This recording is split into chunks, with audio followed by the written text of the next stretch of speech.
ज़बूर 80। कौम की बहाली के लिए इल्तिजा। मीर मुगनी के लिए शोशनीम अदूत के सुर पर आसिफ का मज़मूर। ऐ इसराइल के चौपान, तू जो गल्ला की मानिद यूसुफ को ले चलता है, कान लगा।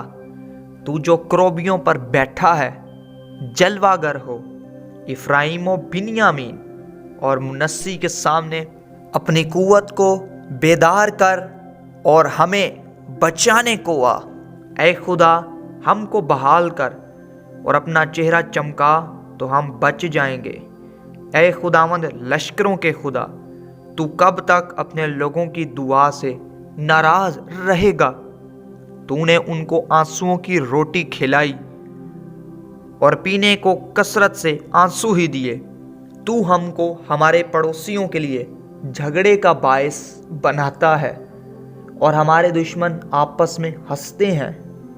ऐ लश्करों के खुदा, हमको बहाल कर और अपना चेहरा चमका तो हम बच जाएंगे।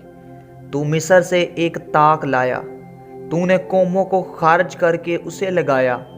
तूने उसके लिए जगह तैयार की, उसने गहरी जड़ पकड़ी और ज़मीन को भर दिया। पहाड़ उसके साया में छुप गए और उसकी डालियां खुदा के देवदारों की मानित थीं।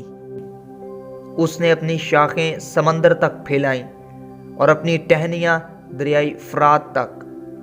फिर तूने उसकी बाड़ों को क्यों तोड़ डाला कि सब आने जाने वाले उसका फल तोड़ते हैं? जंगली सूअर उसे बर्बाद करता है और जंगली जानवर उसे खा जाते हैं। ऐ लश्करों के खुदा, हम तेरी मिन्नत करते हैं, फिर मतवज्जा हो।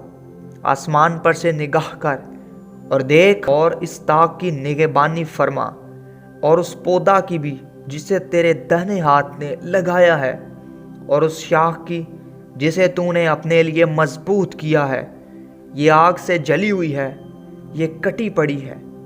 वो तेरे मुंह की झिड़की से हलाक हो जाते हैं। तेरा हाथ तेरी दाहिनी तरफ के इंसान पर हो, उस इब्ने आदम पर जिसे तूने अपने लिए मजबूत किया है। फिर हम तुझसे बरगश्ता ना होंगे। तू हमको फिर जिंदा कर और हम तेरा नाम लिया करेंगे।